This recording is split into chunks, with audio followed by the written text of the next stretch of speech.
Hey guys, Evan Animation here. Today I'm going over the first 3 episodes of The Owl House. So, full disclosure, this video might be pretty long. I took a lot of screenshots and all that, you'll be the one to judge how long it is by the time I, post it and you choose to watch this if you do. Well, actually you have to if you're listening to this. Anyway, so let's get into it. Episode 1. So first we have just like the first season. It's not exactly like the first season, but the colors are kind of the same. So I just felt like these kind of look similar to me. And so Luz figures out that Shadow was just a small animal. You know how shadows can be. And so also we switched her later texting her mom. Well, and everything's not sending because she doesn't have the portal anymore. So no connection. They have a new statue of Bellows there, and the Coven guards are everywhere. Making sure everything's going according to plan. And Lilith's, I can't speak. Anyway, her poster gets taken away, and the Golden Guards is put up instead. And they go to Craigslist, a little ripoff of Craigslist to make some easy money. Luce joins the ship because there's a high reward for catching the Silky Dondas, but Ida didn't let her, so she went without Ida because she figured out Ida didn't have money to pay for Apple Blood. And then we switch back to Ida and Lilith, and Ida decides to use some potions, and Lilith's just kind of wallowing at the moment, but she's very weak and she's not used to it. But to help try to make up for what she did to Ida, and I like Lilith, but it is going to take a little more than a scrying potion to do that. But a scrying potion, when you can spy on the Emperor's Coven, I don't know why it's specifically the Emperor's Coven, but, it's TV, so you got to make it work. And Hootie keeps kind of, barging in, wanting best friend, and she just pushes him off like everyone else. And then we go back to Luce. Sorry, there was a little gap there. And the captain was kind of sexist. I'm being honest. There's no other way to put it. But then she shows all her cool stuff she can do with glyphs, and he grows to really care about her in an hour, I guess. And then this guy, he's got a lot of debts. I mean, I don't feel you, but a bunch of people are dead. I'm so sorry, fish. Anyway, and King won a cracker. King's not a bird, but he wants a cracker. So his name is Polly, but whatever. So it's funny. He wants a cracker, and he finds one in the office, I guess. I don't really know what you call it, inside the boat. And he figures out it's the Emperor's boat. And we switch back to Lilith, and Hootie keeps trying to help her, and she just keeps shoving him off.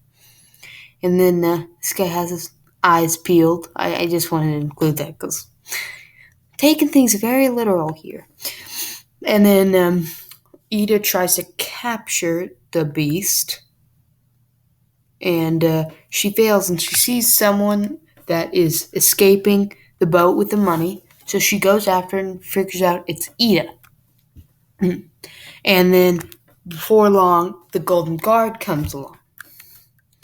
Says that he has King, and, he threatens them, and, they need to go kill Silky Dondas. And then we switch back to Lilith finally accepting help from Hootie. And so Hootie fights off the fire bees, I think. And then she teaches Ida a glyph. And then just like in season 1 again, we have them making lights after they learn their first glyph, which is a light spell. Oh, also forgot to include, it was a fake Silky Dondas. So they told the Golden Guard that they killed a Selkie-Damas, but it was just a thing of grass and light for, kind of the shadow and all that. And he believed it. And so the real Selkie-Damas, in trade for helping her, gave them Selkie Chris, which is very good for the night market, Got to know everything about the night market. And so, they kind of Scrooge McDuck in it, And then we switch back to Lilith and Hootie, where she's fixing up Hootie because got beat up by all those bees. I mean, he still won, but comes with sacrifice. And then the scrying potion works, and we spy on the boring Coven members. And, Hootie finally finds a friend and gets named Lucifer. Don't make me say it again. And we finally see the Emperor's hair, which is, I knew he was old, obviously, because we learned about his origin and all that, about him being, Emperor for 50 years or something like that, so it makes sense, but he's really making progress on the door, which is not that great. For the second episode, season 2, episode 2, about the Amity's parents' business, kind of reminded me of Doctor's Note a little bit from Milo Murphy's Law, only because chasing around to, keep themselves in school. And I don't know why I included that, but I've been watching a lot of Milo Murphy's Law lately, so I just decided to. And so, Blight Industries, we got a nice little building there. Obviously, the twins are always pranking people. Private sale. Finally, we meet her parents. Her mom seems very business and, hyper, in a, business way instead of a, I'm going to do an irresponsible thing way. And then the father looks very tired out, and he seems to be doing most of the work besides the business part, which is kind of what's making the money, but still, he's the one who kind of puts it all together. And Amity is there to display it all, the Abomatron, which can pour your tea, keep you up with the latest trends, and it's good for protection. And, forgot to include, her mom talks to her through the, necklace. And her mom, I'm pretty sure is, the psychic one. I'm so off my game, and I don't remember what it's called, but she talks through that, and this is actually a fake hit. You can tell she's not actually being hit. She's, jumping back on her own. And then, but once the Abomatron almost hurts her photo of her and Luce and Gus and Willow, she easily defeats it, obviously making all those people leave. We switch to Luce, who's teaching Ida and Lilith, and Ida hates every teacher, including Luce, and she's not really listening to her information about glyphs and combining them. I'm not sure we ever learned how Luce learned to combine them, but she did, so, And then Ida tried to combine them in a different way than what was taught to her, like Lilith. And she combines them, together, and we'll have an explanation after this as to why that doesn't work. I probably would have done the same thing Ida did, to be honest. Looks cooler to me.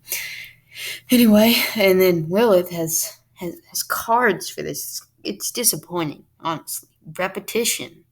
And, why? This is kind of sad, if I'm being honest here. And then King was in charge when Luce left for school, and when Ida left and Lilith told him to go get her, he's like, no one ever said power came with responsibility. Obviously, it's a joke, because everyone says that. And then, so we get to Hexide and Gus, since in real life, Isaac Ryan Brown, he's a little bit older, they had to make Gus taller, so he's not really short anymore.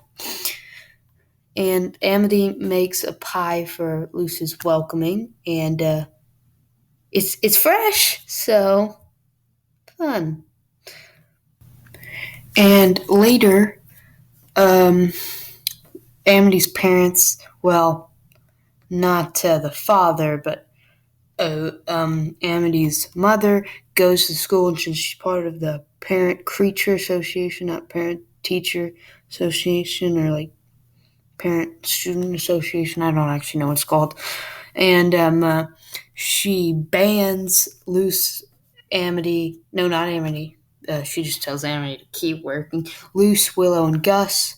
And, Luce decide. Oh, first of all, Bump is actually disappointed about this, even though he can be annoyed by Luce sometimes. And, the father is kind of very interested in things, which I think is cool. And, the mother's just paying attention for Amity's schoolwork. And Luce tries to get all of her and her friends back to school, so she decides to at least think about making a deal with Amity's mom. And we go back to we go back to Ida, and she's got a card deck where she thinks the glyphs are just gonna all work out, which they don't.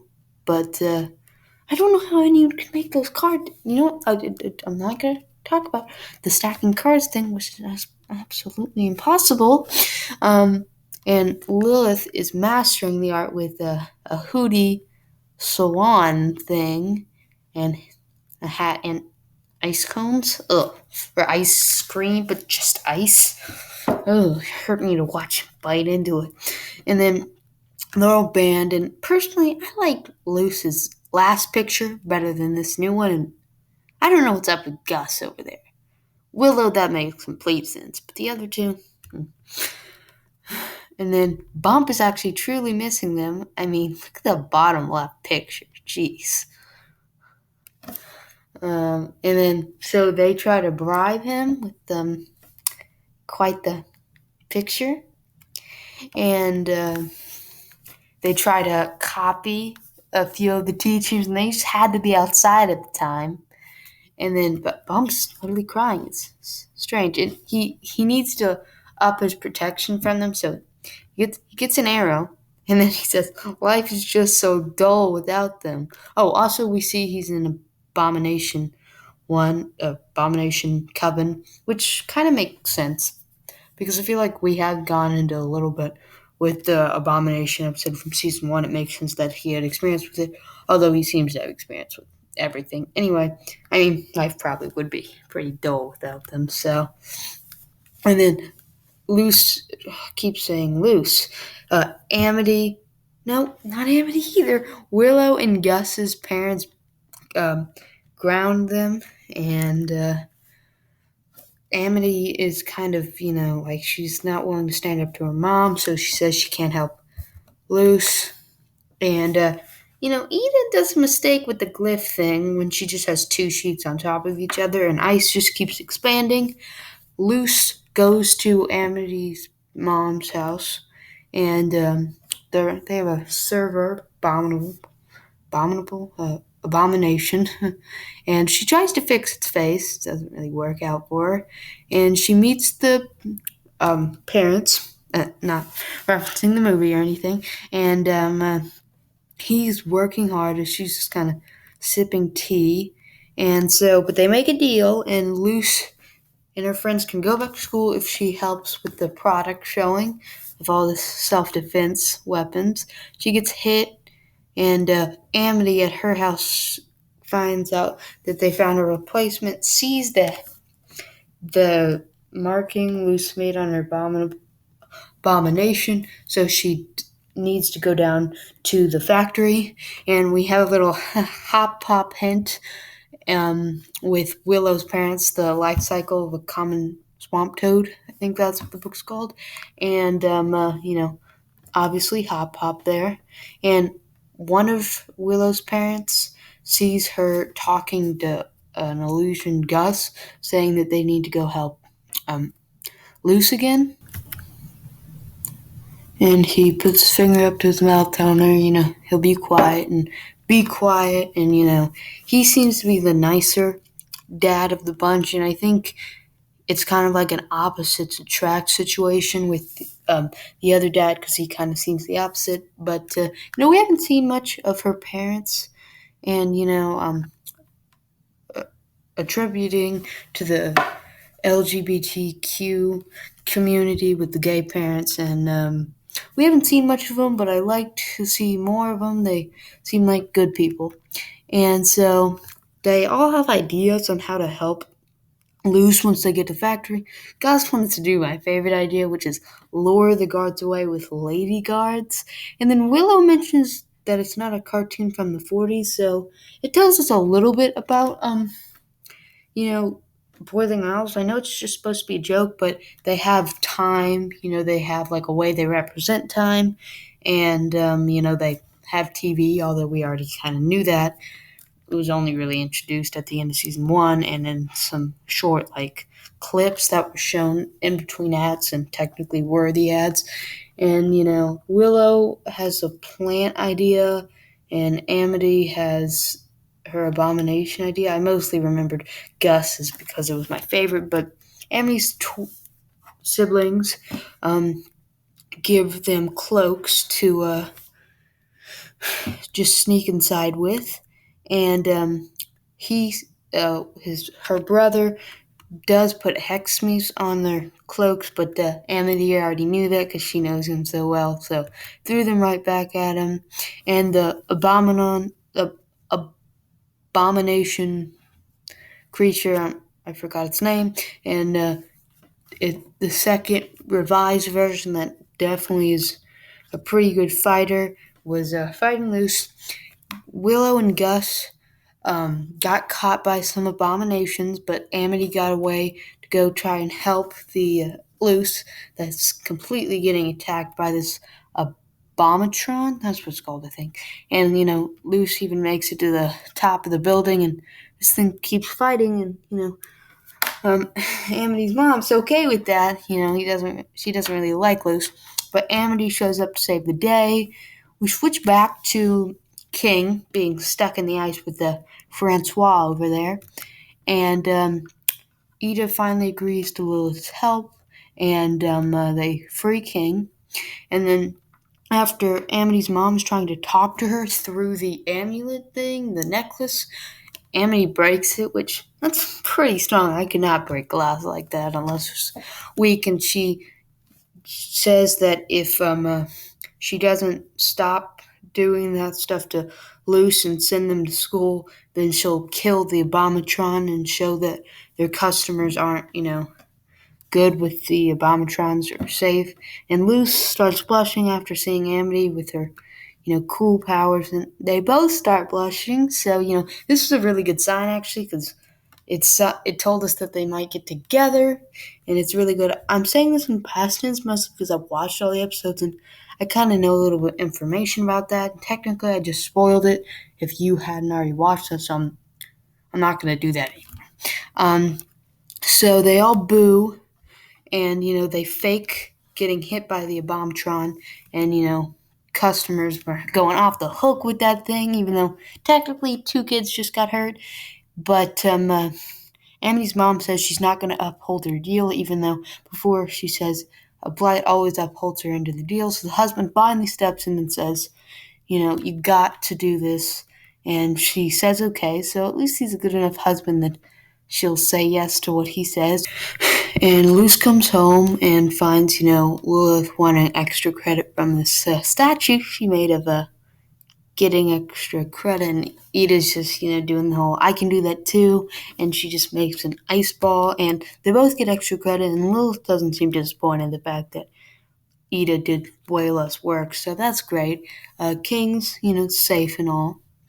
And at the very end, the Golden Guard shows up at the Blight Industries and says that they can't make the Abomatrons anymore, and that the Emperor will fund into making more research for them and buy them all, because the Emperor does not want anyone making a private army, which we all know the Blights weren't going to do, although if they didn't like the Emperor and they had all those things, maybe they could. But, Amity's parents seem pretty loyal to the Emperor, so I wouldn't be very worried about that. But still, Golden Guard buys all their Abomatrons. Now on to episode 3, which is King's Past episode, which is one of my favorites besides the final episode. And, I'm trying not to make any spoilers about the next episodes because I made this, after all the episodes were out. But, this is one of my favorites of this half of the season so far. So we see Eda in the past, a younger Eda, running through the boiling rains, through into this temple area with these weird carvings on it. She was lucky there. I guess that cape is kind of strong and just doesn't really matter about her dress or anything. And so there's some eyes that are staring, and she's, she's like, stay back. And, we obviously can't see what goes on after that. We see Luce after trying to make an invisibility glyph, King wants the attention, though. He's like, just like before in season 1 where she's paying attention to magic and not demons. He's like, hey, pay attention to me. And he's like, Francois starting a rebellion. And Lilith is creeping me out there. And she likes watching it dry.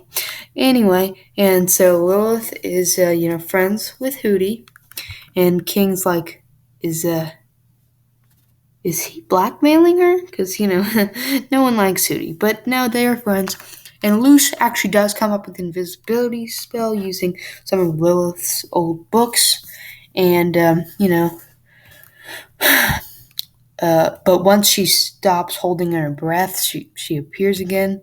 So you have to hold your breath when you're, being invisible. And so Hooty gets hit by a stuffed animal, and then he's like, I'm down, I'm dying, and because, well, that's Hooty. He really likes playing the part. Anyway, and then King starts telling a story about how he used to be a king, like in the first episode, which we didn't really go into elaborate detail on. And I really did think it was just kind of a joke, but we are definitely getting into his past right now, and I think it's very special. He talks about falling from a great distance, and Luce plays along. It's kind of like, yeah, you're going to be the best king. And Lilith is doing her normal, it's not a fact thing. And so they decide to go leave on an adventure to the island. Sorry, a few more images than I thought I needed. And so Luce is like, yeah, let's go. And Hooty finally answered my question about Hooty leaving the door. It's I don't love it. Yeah, Luce is dry heaving over there. And Eda's like, I can finally take off my legs once in a while. And, I guess that feels nice to take off your legs. Who knows? I know not all witches can do that, so maybe she just learned that feels nice. Who knows? And King leaves a note saying he's going towards his real house, and Eda's very concerned, so she even jumps in the moving toilet to go find him. She knows how to get there. They arrive at the island, and Lilith is like, this island shouldn't be here, it's not on the map. And then King's like, it's always been here when I saw it. And he talks about how the trees are so thick you can't fly down from above. And he's like, also, I want to do this, revealing a key-shaped hole, kind of, in front of his castle entrance. And Lilith talks about the ancient symbols I talked about earlier, but I only said that because, she said it. I probably wouldn't say anything about it if it wasn't mentioned. And Luce is still trying to hide the fact that she doesn't believe King is a king. They walk in the building after they get some rocks down that, King wiggles in. And it's actually a very nice place. And we got the carvings here, and on the side there are hands that kind of look like the hands. If you can see my cursor behind Amity back there on the season 2 poster. And after they see the wall carvings, they actually think that King could be the king of demons. And, King does a pose similar to the pose in the background on his rock. And we see a few more things like this rock. There's lots of rocks covering places in this building, and one is above this hole up there. And, Lilith and Hootie go in front of King, try to act like, Your Majesty, please tell me more. And, Luce kind of wondering about that because she still doesn't really believe. And then she walks down this hallway, Luce does, and there's a bunch of creepy, stony figures. And, she gets pretty scared about that, including one that she thinks is alive. And then King is with Lilith and Hootie looking at some wall carvings, including one that I think could represent Emperor Bellows here. It doesn't look exactly like Emperor Bellows, this creature-like monster that he has, but who knows? Also, if you don't know what the creature-like monster is, I don't know which episode that is in. I don't even know if it's in an episode before this. It's definitely in an episode after this. I thought I wasn't going to spoil. Okay. But yeah, I think that could represent Emperor Bellows because we figure out something about him. Okay. I should not have said anything. Anyway, so Luce comes up to them and is all like, we got to get out of here because she thinks that one of those things in the hallway is alive. King says they aren't, but there's one crawling on the ceiling, really hitting the edge towards kids shows here. And so it tries to attack them, and Lilith throws ice spikes on it. And, Luce is kind of like, oh, you're doing great. And she's like, you may admire my progress later. But the monster can just kind of grow out of it. He can just expand his body. And then he conjures up an axe. So, really, Disney's breaking boundaries here. And I love it. But Ida shows up and throws one of her potions at it. And tells Luce and everyone else to leave, and so Lilith says they should stay up there while Luce says they should go back in, and Ida comes out, a little weaker because she was just working, and then we realize that the door is actually kind of a force field for the monster, and every time any part of them leaves there, then it just automatically dies off, so they can't get attacked out there, and Luce suggested that thing might be protecting from intruders. King's like, but it's my castle. How could we be intruders? And then, believe this is my castle. And Ida decides to tell them how they really met. 8 years ago, she was looking for a place to hide from the Emperor's Coven. And she needed shelter. She realized she wasn't alone. And there was King. She assumed he was a dog. And when she left with him, he got hit by an arrow, and that's why he's got a little thing in his head. And she says he's a king of his subjects, so he assumes his name is King. So she tells him a story about that she makes up about a king, and he assumes that's his life. And since he really likes it, she plays along with it. And he believes she's lying, and he runs off after she shows him that the other part of his headpiece. And, he realizes his feasts weren't that great. They were flies and all that. He had a pretty sadder life. I'm also going to say that thing kind of fits on his head, which I know he hasn't grown that much, but I feel like his horns grow with him, so I feel like that thing should be a little small. But I'm not going to get into it.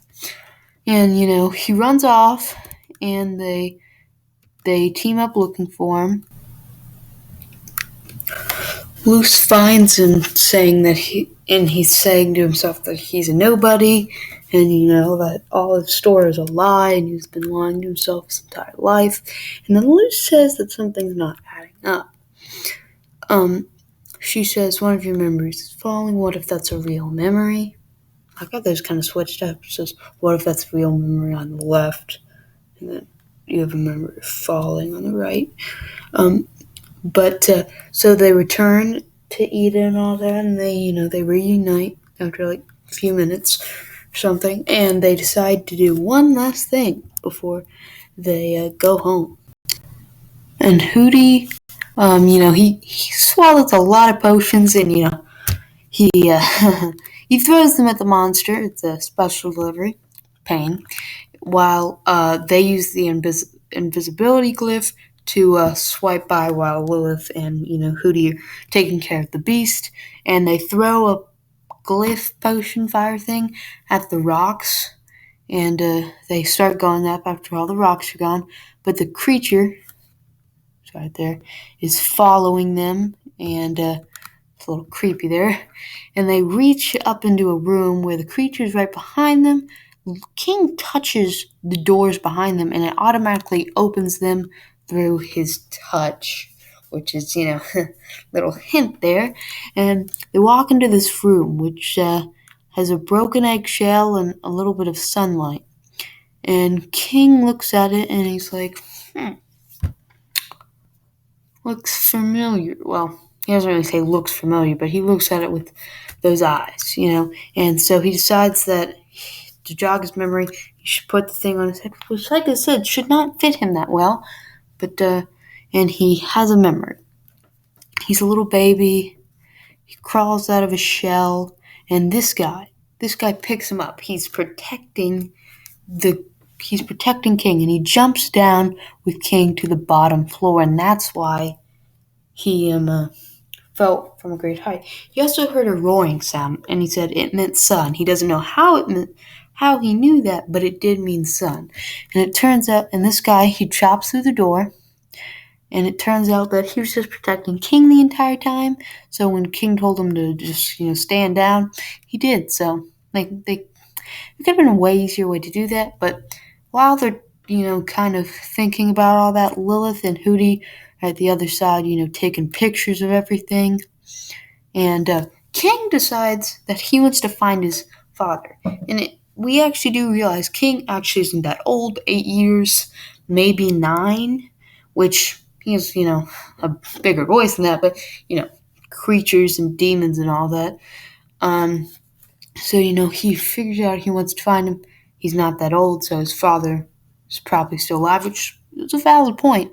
And I'm very excited to figure out the father stuff. And, King also wants to keep the monster who he calls Jean-Luc. And, Luce is like, no, we're not doing that. But they do keep him. But like I said, when he leaves the building, he loses all power and all that. So he just kind of sits in the corner. But King uses an old fork to carve some of those carvings onto his collar, and they glue his top back on. So we're going to see 2 of his horns again. And so Luce kisses him and Francois goodnight, and says she's all out of kisses for Jean-Luc. Why are these all kind of French names? Whatever. They go through a few of, what do these carvings mean? Or these, and they just have a bunch of questions to answer, and, and Ida's like, I don't know what it all means, but we're going to be with King no matter what. It's a very good episode, really learns more about King, and I know we still have a lot to go on it.